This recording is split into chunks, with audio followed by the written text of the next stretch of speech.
Connections podcast. If you're returning, welcome back. And if you're new here, it's lovely to have you. Welcome. So this is the Rooted Connections podcast. We discuss any and everything, and most importantly, our roots and how that links to how we are as adults today in every aspect of our lives. Yep. So my name is Uju, and as always, I'm here with my girl. Hi, everyone. This is Pam. Welcome back, everyone. Like Uju said, we're really happy to have you here. And yeah, I can't wait to get into our discussion today. Absolutely. So for those that have been with us for a while, when you see this setup, you know what it means. It means that we have somebody with us today.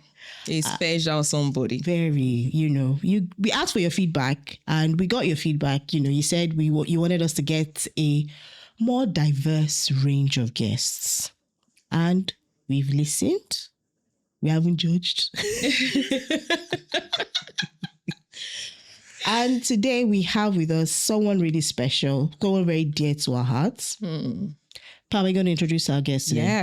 Yes. So we're really honored to have this person here with us today. This is somebody that Uju and I, we've known him since we were, should I say, young adults? Actually, quite a few years. I would say close to maybe 18 years, maybe. Yeah, so probably longer. Probably longer, actually. So yeah, he's somebody that has played some type of mentoring role to us, and we're really, really happy and honored that he's agreed to feature on the podcast.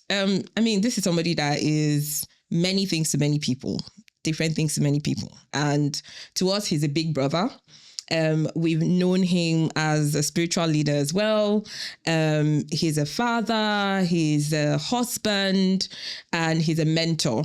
On top of that, he's also somebody who is a doctor by holding a PhD, which is really unassuming when you see him because it's not something that he actually talks about. But yeah, he does have a PhD as well. So, I can go on and on and on, but we're really, really excited to have our guest today. And I'm also excited to go into the conversation with him because I'm sure it's going to be super insightful. The things that, he's going to share. Absolutely. Hopefully. No worries. No pressure at all. So without any further ado, we've got our big brother, Deji. Yay! Welcome. Thank you so much. Thanks for having me.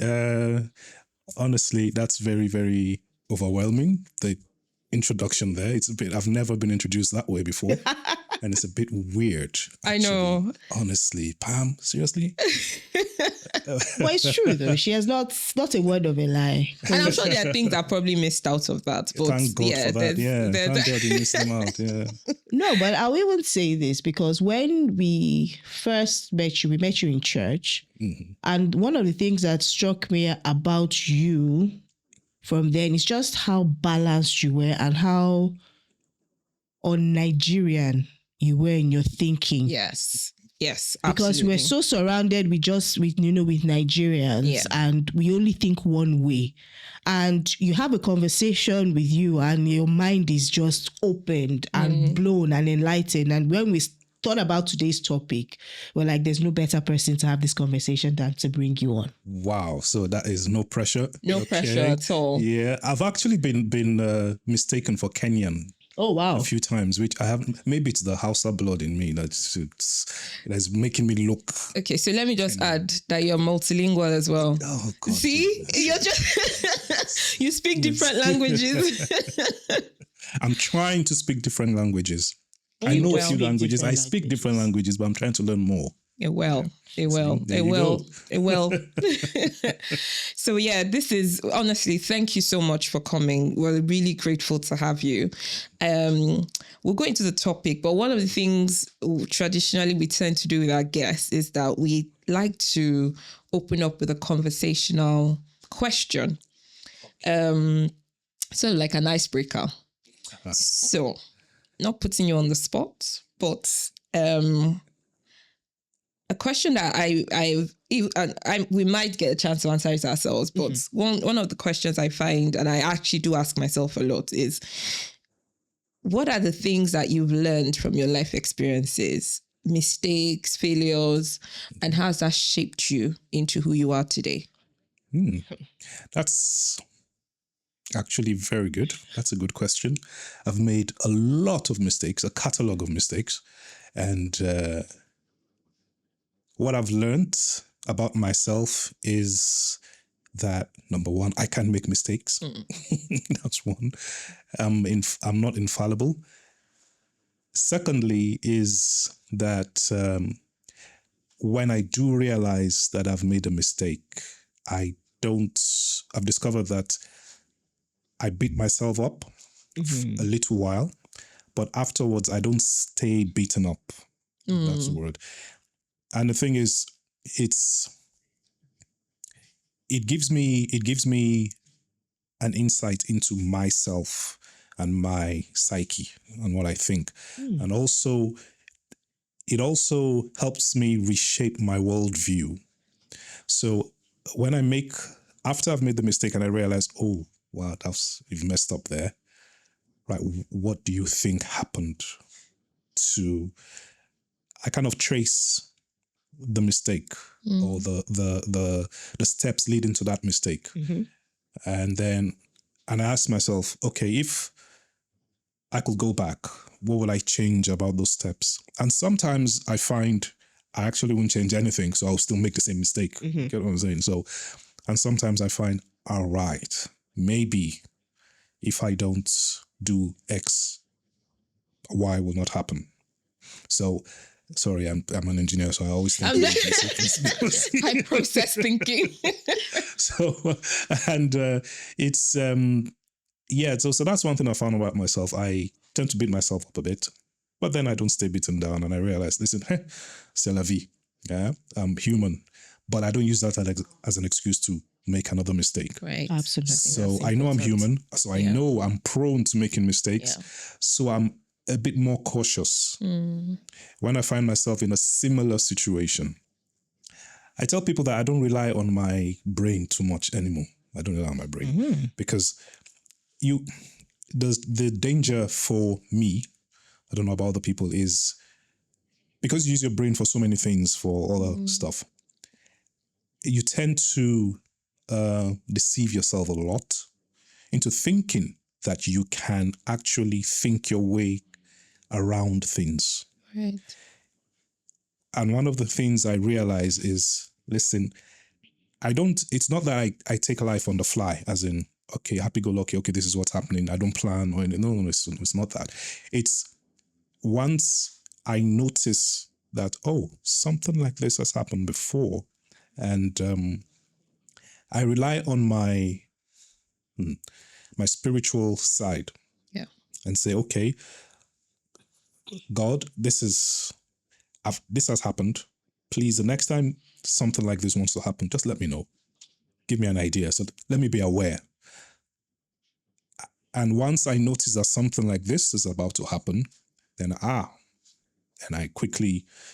Yeah. So trying to find a way to take yourself out of the situation before. Exactly. So they're almost preempting. And I've come to the realization that nothing is as important as you want it to be.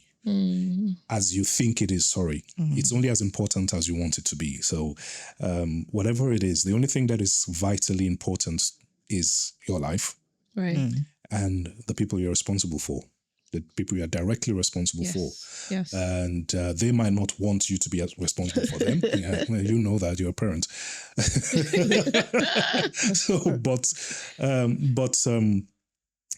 They have no choice, or you have no choice, really, because you are the responsible person and you have to stay responsible. So whether they like it or not. And so those are the only things you take as very important. Everything else is secondary, really. Is it, money, career, whatever it is not as important as we think it is. And you only have to ask or see someone with one leg, and you ask the person what's important to you, and they go, having two legs. Right. And then you're like, wait, but I have I've got 2 legs, but it's not really a big deal. I don't have a car. It's not I a don't have big a bicycle. Exactly.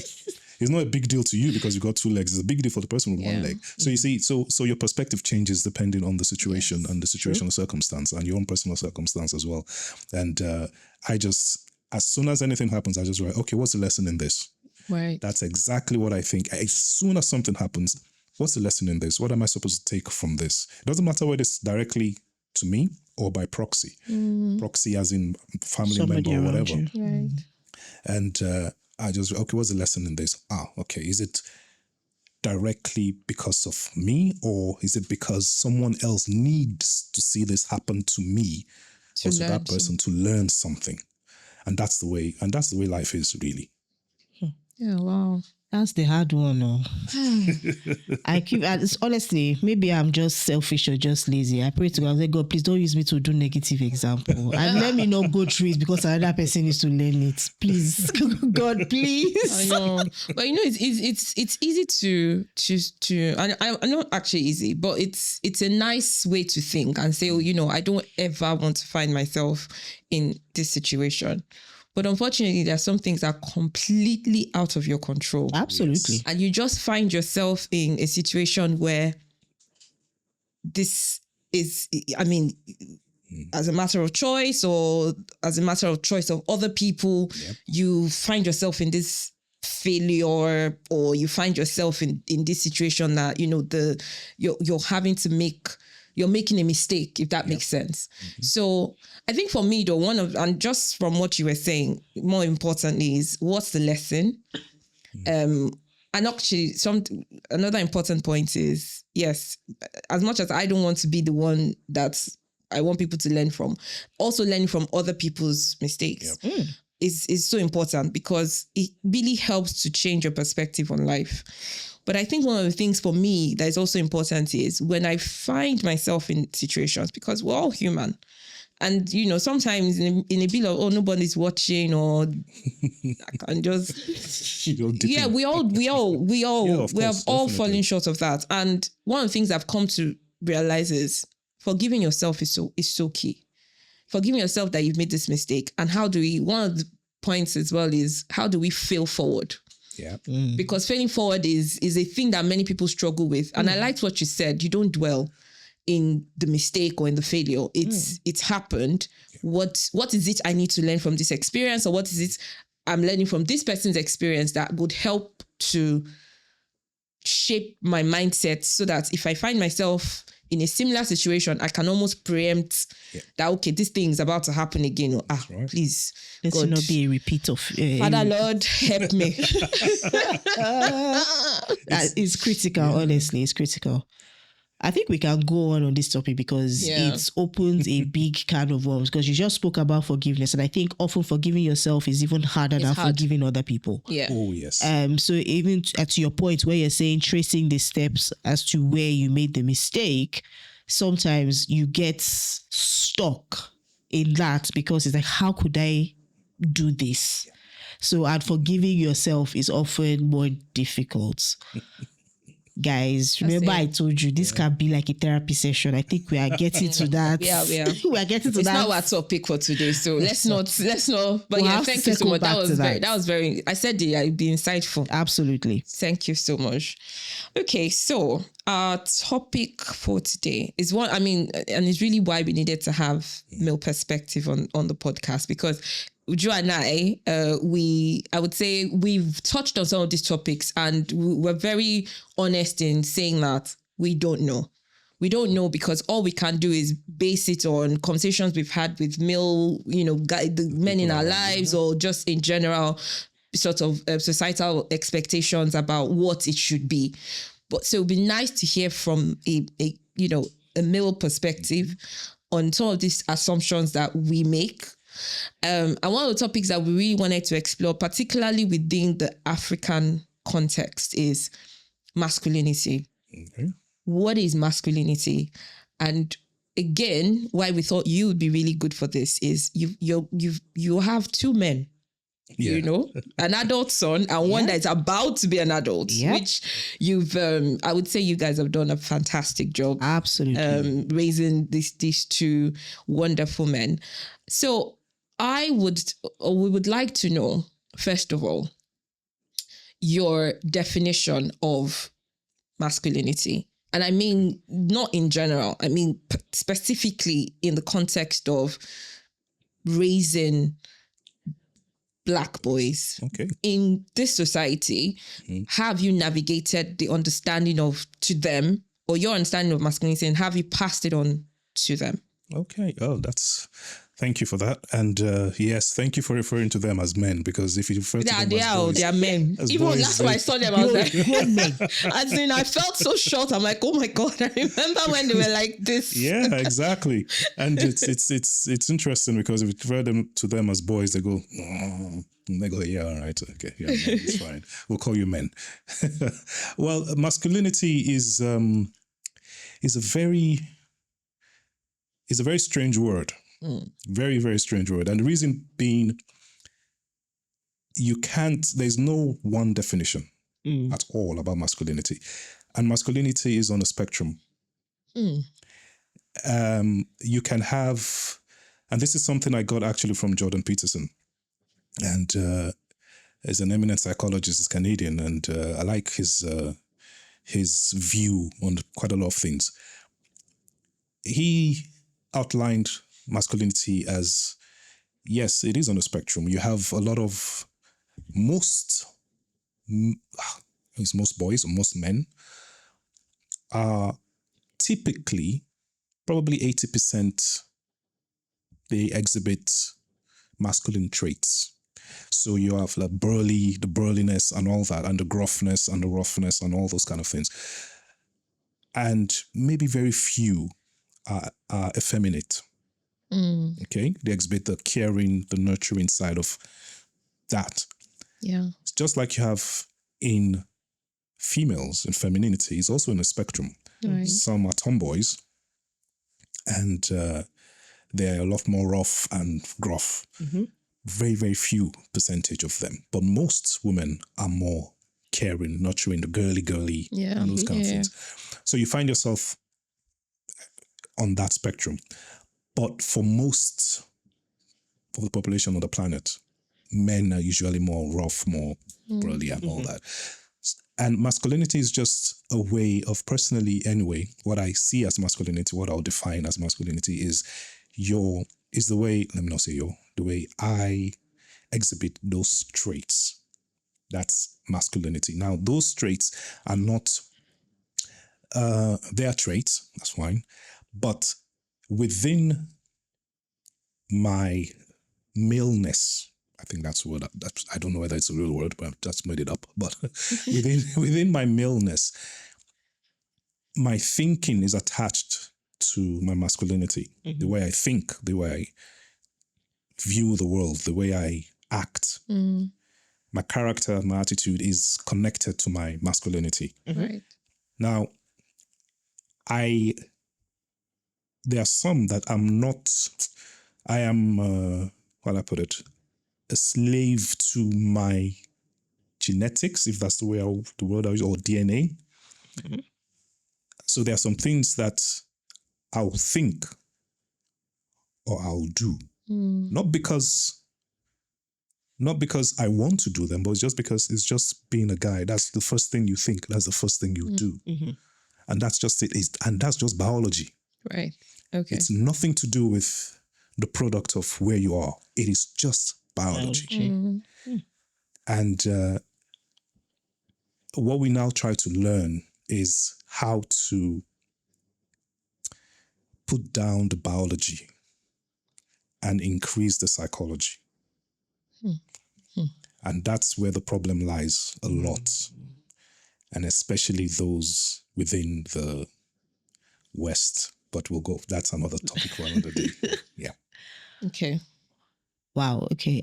So what would you say has shaped your definition of masculinity, and has that definition changed over time? So, the reason why I asked that question is part of when we were thinking about this topic, I was listening to another podcast and someone said, for him, when he was younger, when you ask define a man, what is it? It was easy. He's, he's the provider in the home. He's this, he's that.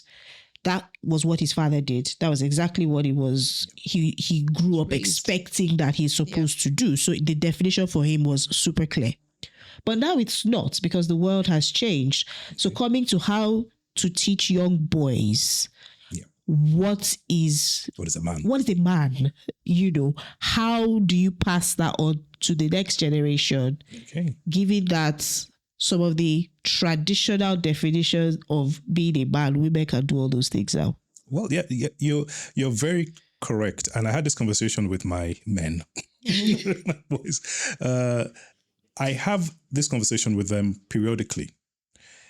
And the reason, and I've been having that conversation with them since the oldest one was 15, I think. Right. So I try to have it periodically, especially when they come back from school and they complain about one or two things and all that. We listen to the complaints, and then behind that complaint, what I can hear is, I don't have responsibility. You get me? So part of being a man, really, when they say a provider and all that, it's actually responsibility. Mm-hmm. So if you think about it, same as, let me flip it a bit. Everything I think and say is centered around my faith anyway. So the whole crux of being Christian is about respect. Right. If you think about it, it's all about respect. Mm-hmm. Everything is just respect. Respect. If you have honor and respect for something, you don't abuse it. Sure. Yeah. You get what I'm saying? I get that. Now, so let's go back. I'm going to connect the two. When I speak to my boys and men about being a man, and I tell them, listen, I don't ask them what they think a man is, because they will give me all sorts of answers, and of course shaped by what they see in school, what they learn in school, their friends, and all those kind of things. And I don't want to tell them, no, that's wrong, because then it's kind of triggers something in their minds, and they start getting a bit confused. I tell them that, listen, being a man means responsibility. It means you're responsible for yourself. Number one, you're responsible for yourself. That goes with cleaning your room, keeping a tidy space. Secondly, you're responsible for the house that you live in. It's not just, you might just be having one room, but it doesn't matter. It's the entire place. You're responsible for the neighborhood. So you must not, whatever you do in your own four walls, reflects outside within the community, within your neighborhood. And when you get to school, you're responsible for your actions at school. Mm-hmm. The teachers are us by proxy when you're at school. So if you don't respect your teachers, that means you don't respect your mom and I. So that's, being a man is about responsibility. You have a responsibility to yourself, and you must, and I keep telling them, I said, listen, everybody will make a mistake. Everybody will come at you with different kind of things. Everybody will take a dig at you because of either who you are, the way you speak. Anything they can use against you, you will get it. But how you react to that, you have to think, does this define me? Is the way I look, is that the definition of me? Is the way I talk the definition of me? Is whatever, all those kind of things. And when you ask yourself those questions, you realize actually it isn't.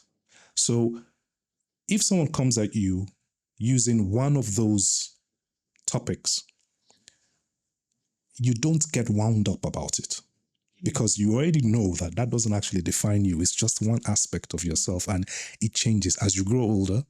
Your arm grows longer, whatever it is, your hair grows more, whatever. So that trait changes anyway. I said, so what they defined you as last year is not the same. You're not the same person this year. I said, so physically that has changed. And I'll tell them, so being a man evolves. You evolve as a man. I say there's an evolutionary thing about the way you think. Right now, as boys, your whole mindset is about chilling with your mates, having fun, right, and so on, so on, so. I said, and that's okay, because this is the stage of life you are in. It's not wrong. It's just that you have to channel that chilling and all that in a positive way. And when I speak to them about that, and when they hear the word responsibility, sometimes you see the look on their faces, and they look a bit glazed over. You know, their eyes glaze over sometimes because they're like, okay, this guy wants to preach again, you know, that kind of thing. And I tell them, yeah, of course. You're taking the word for this. Yeah. And I say, sorry, would you? Sorry. Have a glass of water. Give you a glass of water, please. I'm good. Sorry. And they ask me that, all right then, so is it that then every time everything a girl says or a female says, we have to agree with? Because that was one question. Yeah. Okay. And I said, no, it doesn't mean you have to agree with it, but there's a way you can disagree respectfully. There's a way you can disagree respectfully, even with each other. Guys, we can disagree with one another and be like, I don't care, you're just, and we abuse each other, and it doesn't feel anything to us. Absolutely. But you can't say the same thing to a girl and she will take it a different way. Yes. I said, so that responsibility is very, very important. That's the definition of a man. Right. Responsibility.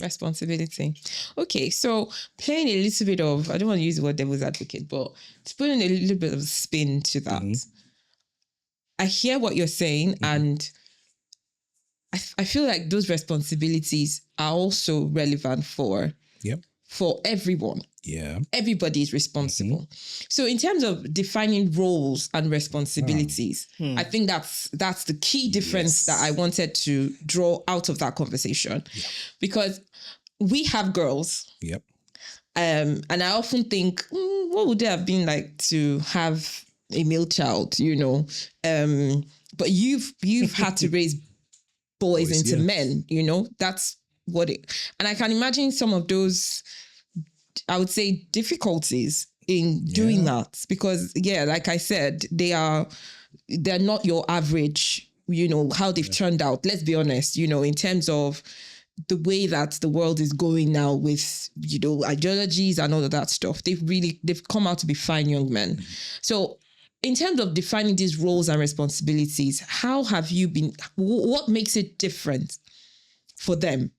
Okay. As men, because some of these responsibilities overlap, because we all have the responsibilities as, you know, as girls. We also need to teach our daughters as well to be respectful of people, responsible for their spaces, responsible for, you know, but again, it's also identifying that what is my role? What is a man?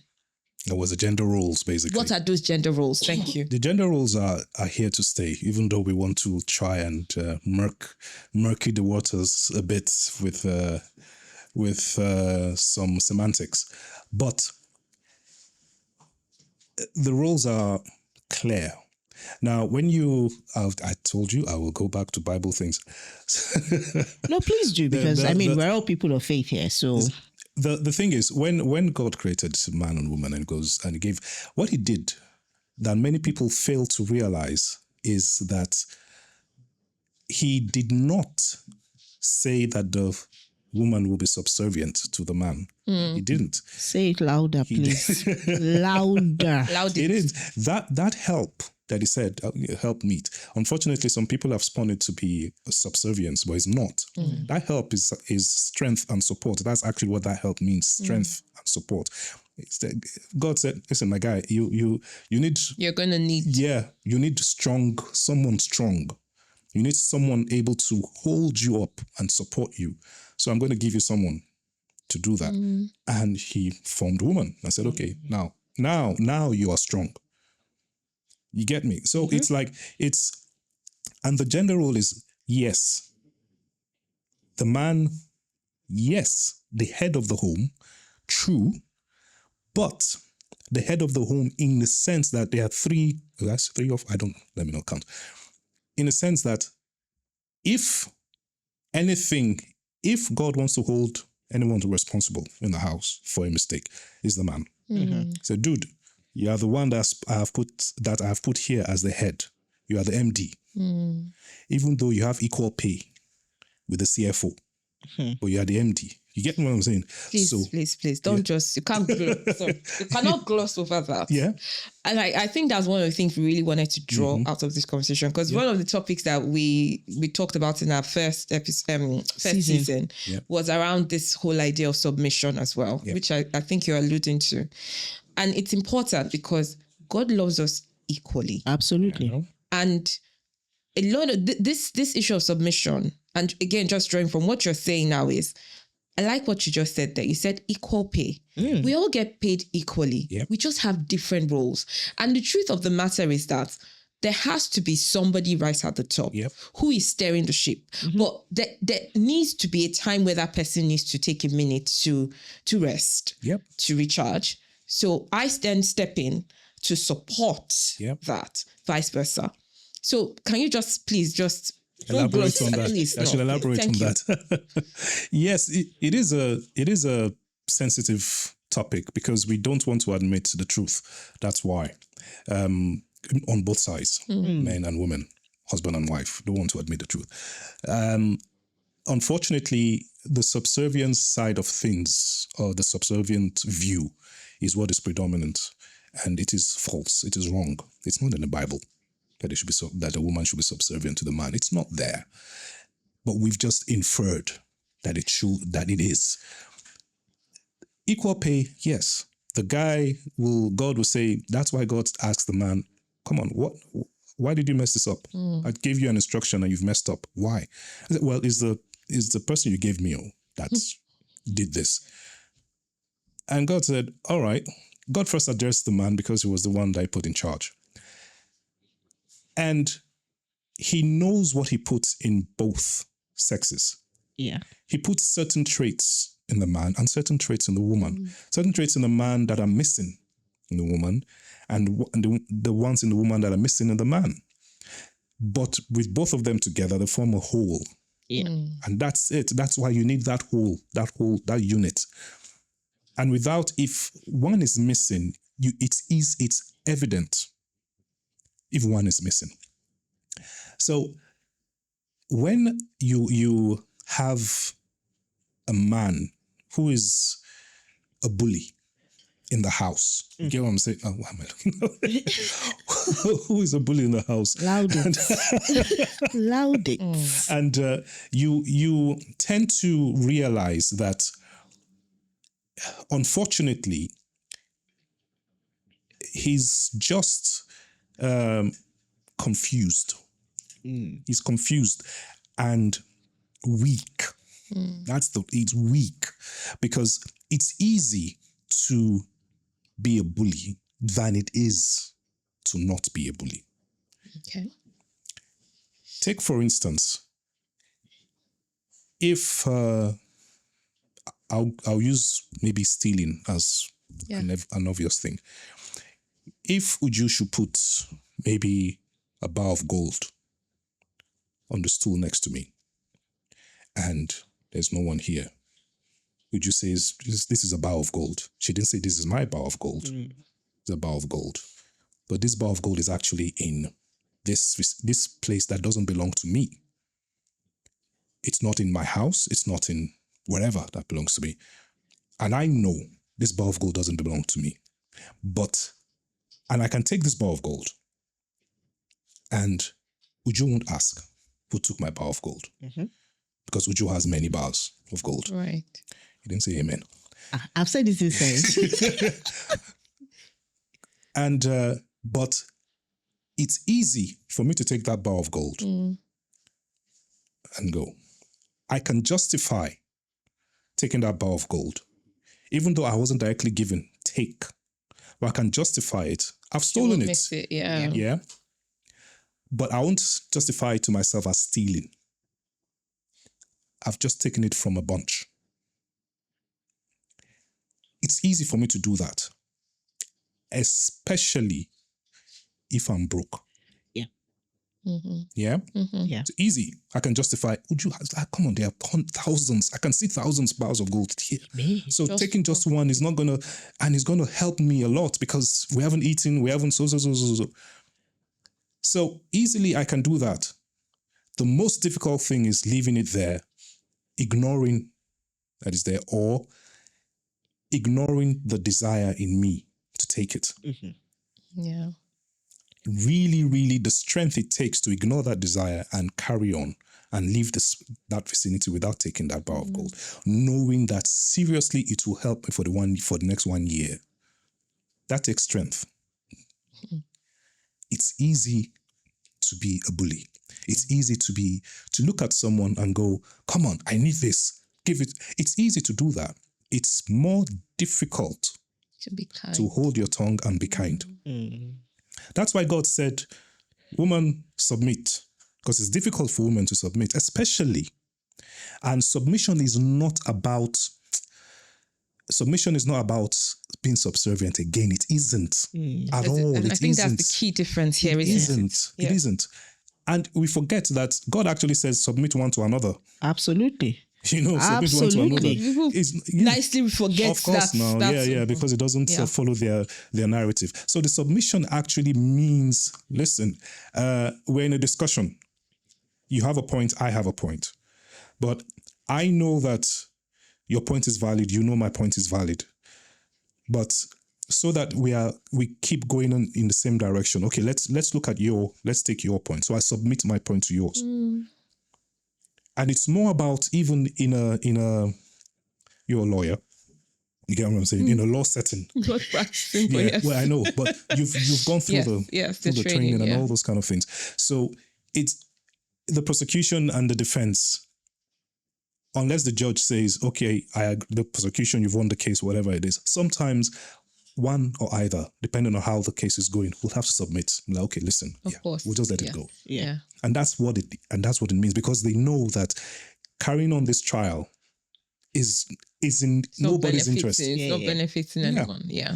So it's I keep saying God is a genius. God is a genius. It takes the genius of God to make something so complex, so simple. Yeah. Yeah, simplifying. And something so simple, complex. Yeah. But we then make like you said, we go back to the complex because it's easy to work from there, because it benefits certain people. Yes. And that's it. And it's easy for me as a guy then to be burly and loud and gruff, knowing that when I'm loud, my voice is deeper than yours. And it's louder than yours. And when I shout and I talk loud and I talk aggressively, you will cower. And when I see you cower, I think, oh, I've got her now. So she's scared and so and so and so. So it gives me a lift. It's negative, but it gives me a lift. And it feeds a certain sense in me of being in charge.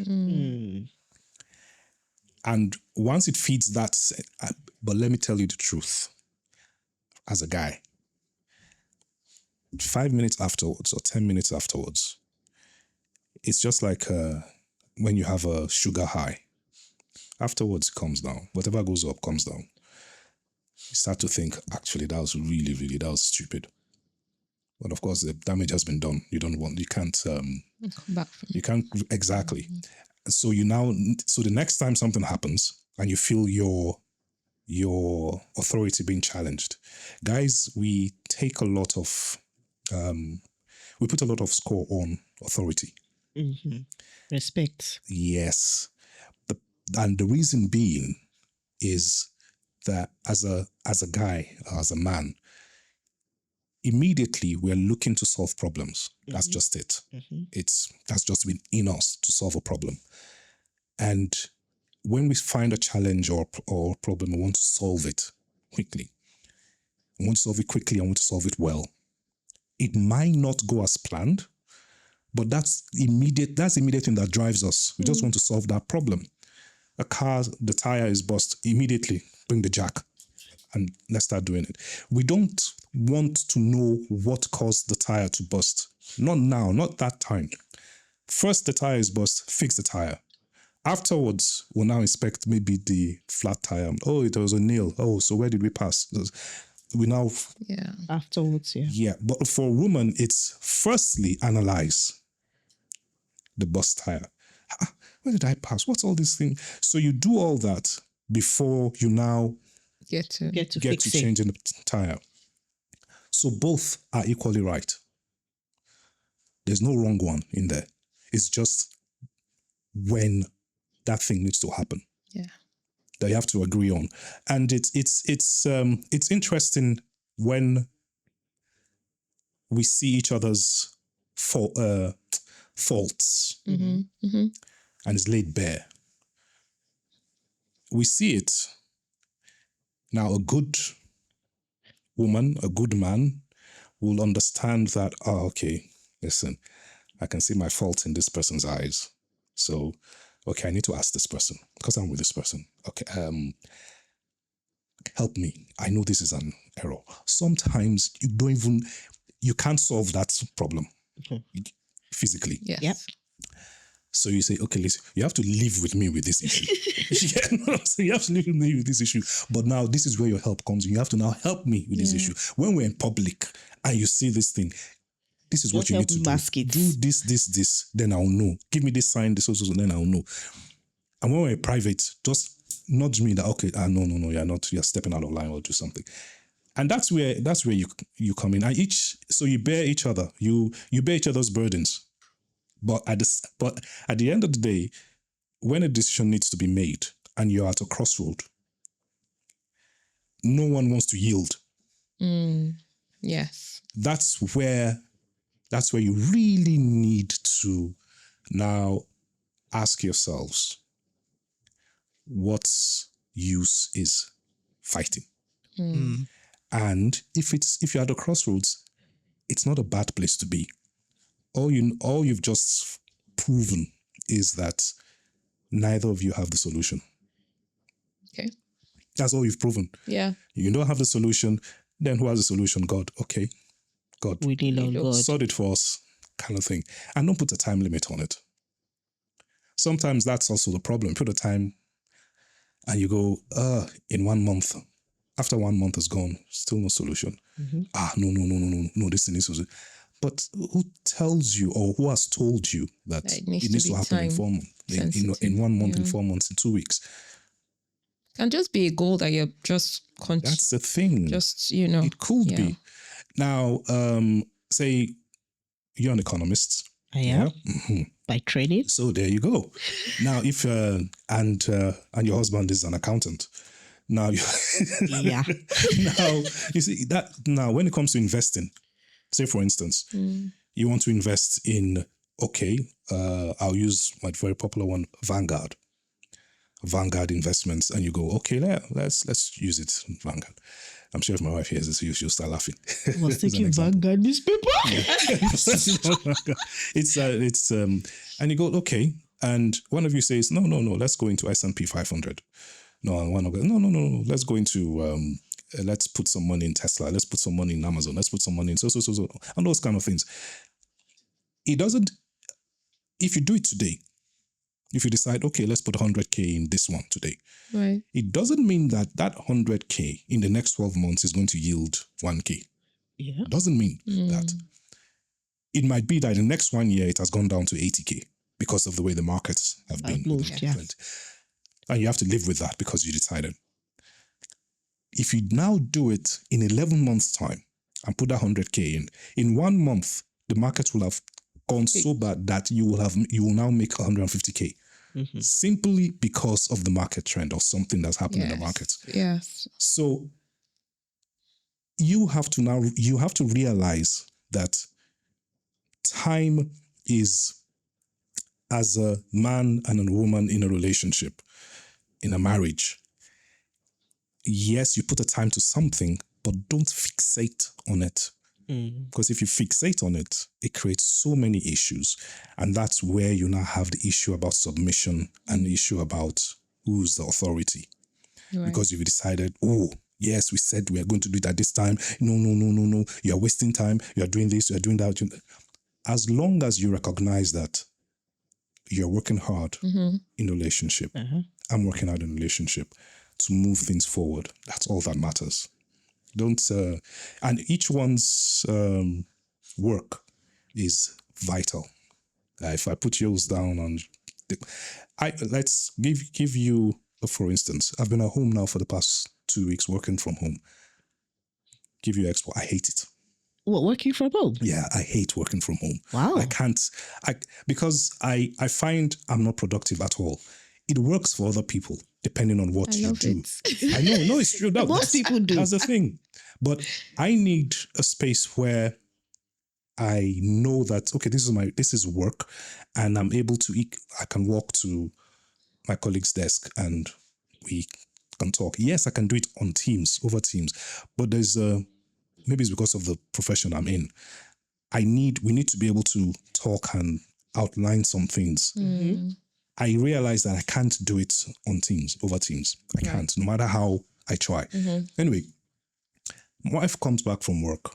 I know she went out early in the morning. She's coming back and realized, oh, this woman is going to be very tired and food is on the table. So I make sure that this and that, food is on the table and all those kind of things. I'll come back to that point. Yeah, okay. and I do that. And I know she appreciates it. Even though when she comes in, she might be so tired that she will just, all she wants to just eat and go straight to work or do something. The fact that she didn't say thank you or she didn't acknowledge the food doesn't diminish me in any capacity at all.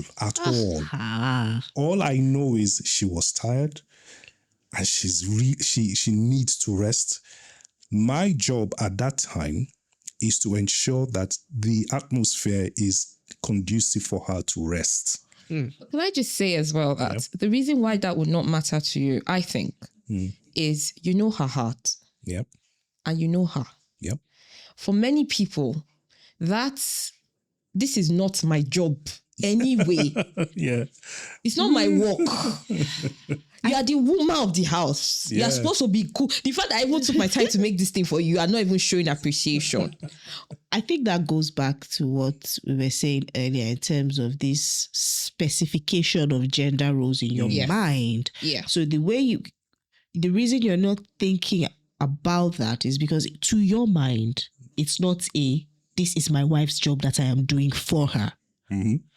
Remember when I said it was very non-Nigerian? This is one of the things. Because I've known that about you for many years. Absolutely. I've had, you're very good at making raps. Is it raps? Oh, yeah. Yeah. Raps, Yes, yeah. Because I know that was something that we all used to look forward to. Some nice chicken wrap like this that you used to make. And there was a mincemeat one as well. And pancakes. Yeah. You used to make minced pancakes as well. So, yeah, I would say that you're not the typical. And you know, really, this is supposed to be the norm. But we know that it's not because, you know, particularly within the African context of what a man is and what a woman is, and you know those specification of gender roles is very much this is your job, this is my job. But actually we're helping each other. That's true. Even though yes, you're the man and you're the head of the home, I'm the woman, I'm supporting. It doesn't take that, should I say, authority away from you. That's right. Because that authority was given to you by God, right? But it's not about you abusing it. But it's also acknowledging that I'm human. Absolutely. I need help. Yeah. Absolutely. I've gone to work and I'm tired. Definitely. But the reality is a lot of men will let that woman go to work, come back and ask, what are we eating? It baffles me sometimes as well, but I think it's what pertains in different marriages is there's a variety of things as well. Yeah. That expectation, unfortunately, will never go away till Jesus comes. It will never go anywhere. There's no how you can fix it. There's nothing you and I can do about it. But I remember when I was 8, my mom has 5 boys, no girls. I don't have any sisters. I'm growing up. Imagine that. And, strangely enough, out of us 5 boys, my parents' first grandchild is a girl. The rest, and each of us 5 boys, we have 2 children, and all of us, bar the firstborn, are boys. Wow. So out of 10 grandchildren... You've got one niece. Yeah, I've only got one niece, and she was the first grandchild. Wow. So, yeah. And So when we were growing up, when I was 8, I remember coming back from school and sitting in front of the TV watching Sesame Street. And my mom stormed into the living room. And she told us off. She was like, listen, when I'm in the kitchen, all of you must be in the kitchen. Don't expect any woman to slave after you. You know, that memory is fixed in my mind. She didn't, how do I put it? She didn't discipline us or chastise us in a way, physical chastisement to get us in there. No. But what she said drove us into the kitchen. You know how you African ladies, the way you roll your eyes or the way you do your eyes in such a way that you know that death is on the way for you. I don't know what you're talking about. If you don't, I can neither. What's the word? I can't accept or deny. deny that. So then we went to the kitchen. 1 week later, I was the only one that was always going into the kitchen, but I became fascinated with the cooking process. I said, okay, all these things, it turns into this thing that is tasty at the end. Okay, let me know more. And but it's now filtered down to my brothers as we grew older. And so all of them, they are good cooks now. Not because I'm sure it's that one, but 2 of them were not born when that incident happened. But I think after seeing me being so passionate about cooking, I think because every Christmas since I was 10, right from I will take over the kitchen and do all that. The only thing my mom does is to cook for my dad. Right. Yeah. And so we are not to go near there, even though if she's not around, I take over that thing. She travels because she used to travel a lot. And the expectation, the man has gone out, come back, expects the woman to have cooked, and even though she's also very tired and she's also it's unfair. That's the word I'll put it. It's very unfair. And unfortunately, sometimes women too don't really speak to say how uncomfortable that is. You'll be surprised at how many don't. But do you know why? The bully. Yeah, that. But also, for me, I think the conditioning. Yeah, I think it's one of those things where you kind of sometimes feel that I'm supposed to do it. And if I am struggling to do it, it's a failing on my part. As opposed to me saying, I'm struggling with looking at, after all, my mom looked after 5 children. So I'm struggling with 2. Yeah. Therefore, I have somehow failed. So I think that's sometimes part of the reason. And to your point as well, I think we can never underestimate if your dad spoke down to your mom or whatever, or you've never seen women speak up for themselves, you also wouldn't want to do it. You also wouldn't think it's right to do it. Yeah. So there's that psychology as well. And that's true. And when a guy sees that about his wife and he's prone to bully tactics, he will capitalize on that. Absolutely. And which is unfortunate. But speaking for my people, guys, speaking from my people as guys, it's not, you'll be surprised at how many guys just don't know, completely clueless that is how my wife is feeling. Right. I agree. Yeah. Yes. Even though we can see, see you sweating and really you are drained by the time it's 9 p.m. All you want to do is go to bed, drink a cup of tea and go to bed or whatever it is. But we're like, yeah, okay. But because you haven't said anything, and I know it sounds strange to a woman, but we think if you have a problem with this or if there's an issue, say it so that we know. We don't want to infer from the body language. Why? Because when we infer from the body language, we're often wrong. Okay. Yeah. And because we're often wrong and we've been told we are wrong so many times, we err on the side of caution and go, okay, I think she's tired. It doesn't matter whether we've been living together for 20 years. It doesn't matter. I can sense that she's tired. Okay, she's tired. So, all right. You might not actually be tired. You might be vexed. You're not tired. You might be really Just vexed, angry. and all you want to do is headbutt him at that time. You know, that kind of thing. And but we are not very good at reading body language. No, not guys. Not very good at reading body language. We can read. We are very good at what you tell us. You say, okay, I want water. Just be specific. Thank you. Yes. You want water? That's it. I'll bring you water. Why didn't you put ice? If you wanted ice, why didn't you say ice water? You know? Easy. But because it's not, our minds are battle minds. I think that's war minds or minds of soldiers-ish. In such a way that all we are looking for is, okay, we're going to do A once we've done A. So it's kind of, we're battling this and this and that. If we've gone to work, we are also trying to ensure that we've done a good job at work.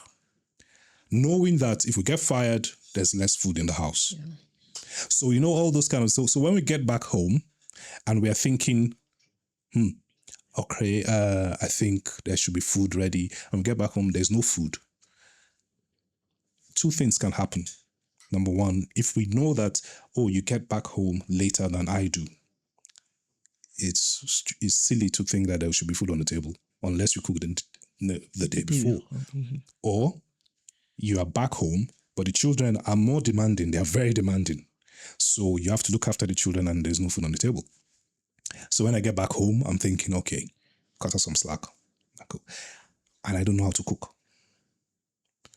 That's also another thing as well. These days, not too many guys don't know how to cook. There are lots of guys that know how to cook. Thank God for YouTube and cookery shows and all that.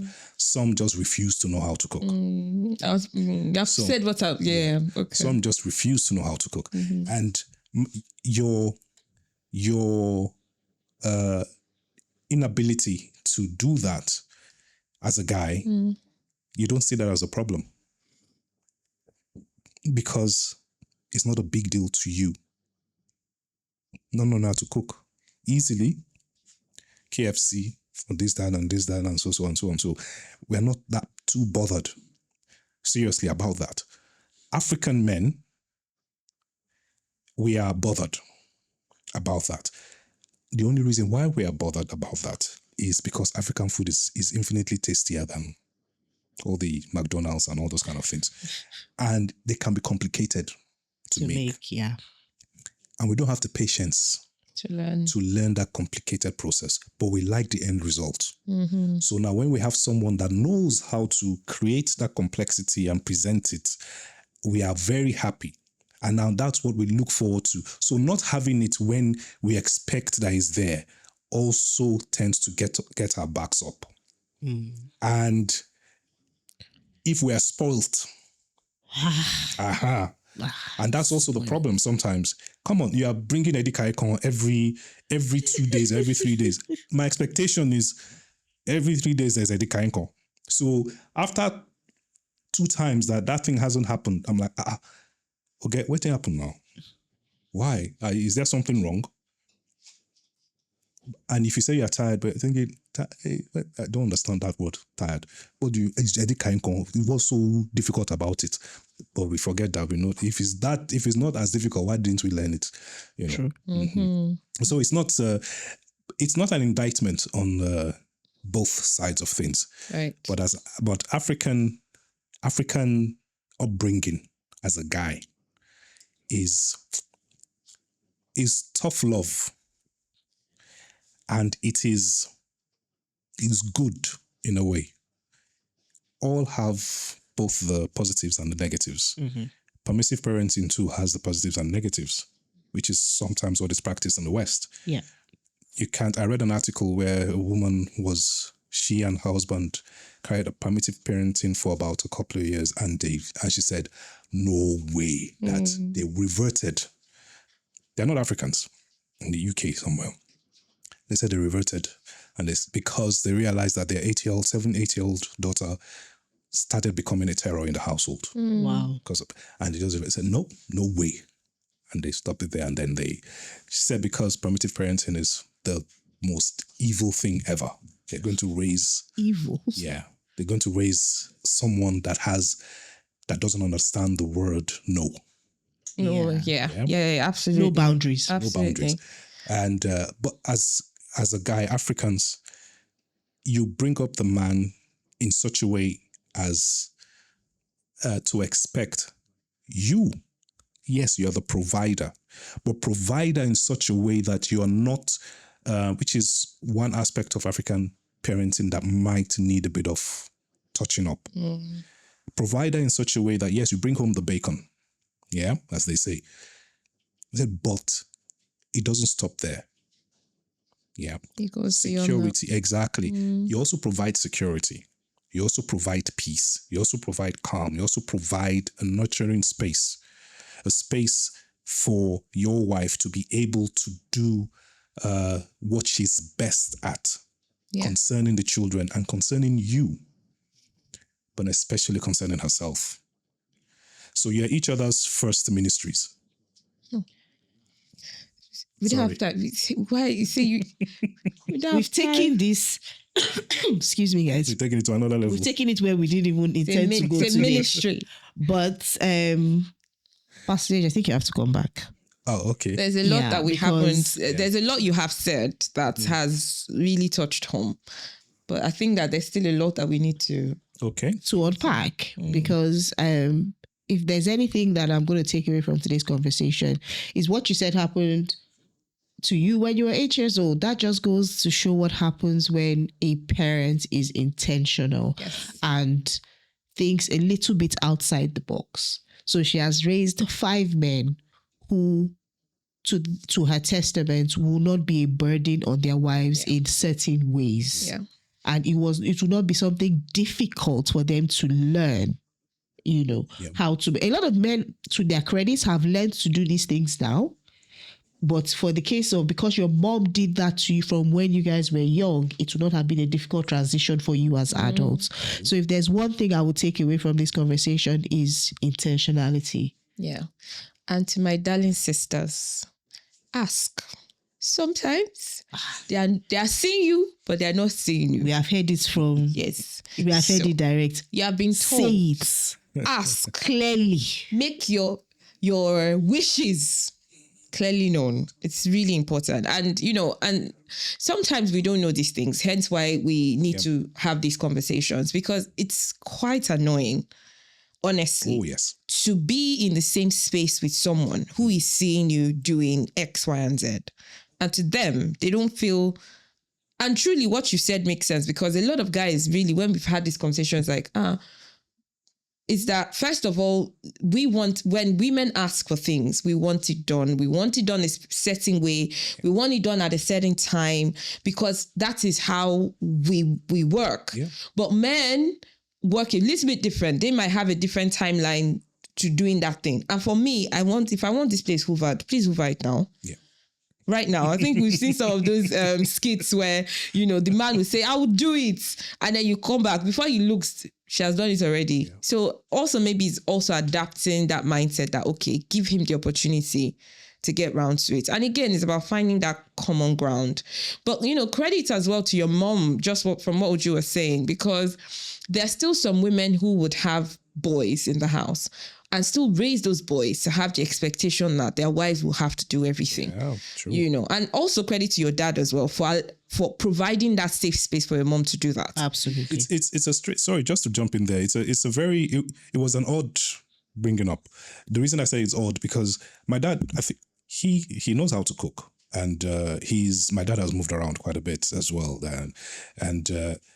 But he realized, okay, listen, my mom is more fulfilled cooking and all that. So he taught us how to, I don't know, maybe this is appropriate online, how to prepare the chicken. Let me use that word there. How to prepare it, how to prepare the lamb, how to prepare the best way to do it. So he gave us those instructions. Actually, I think it was just my older brother and I, because the one after us is 4 years younger than me. So I've shopped yours. Yeah. So he taught us all those things, and then my mom took over and taught us, okay, this is the raw material. and let me give you the manufactured product. I'll teach you how to manufacture it in a better way. So that combination was there, and I think that helped. Yeah. Absolutely. Wow. This has been an amazing conversation. Thank Absolutely. you. An Thank you amazing for having me. conversation. Absolutely. And Uju is absolutely right. We have to have you back for the second, because this is an unraveling conversation. There's a lot. It's not something we can, unpack in one conversation. So, but we would like to say a big thank you.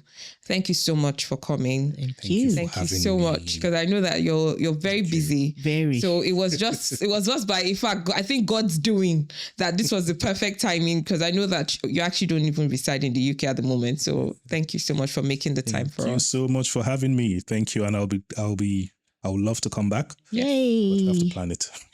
Absolutely. We'll give you enough notice. Thank you. So thank you everyone for sticking with us for this conversation.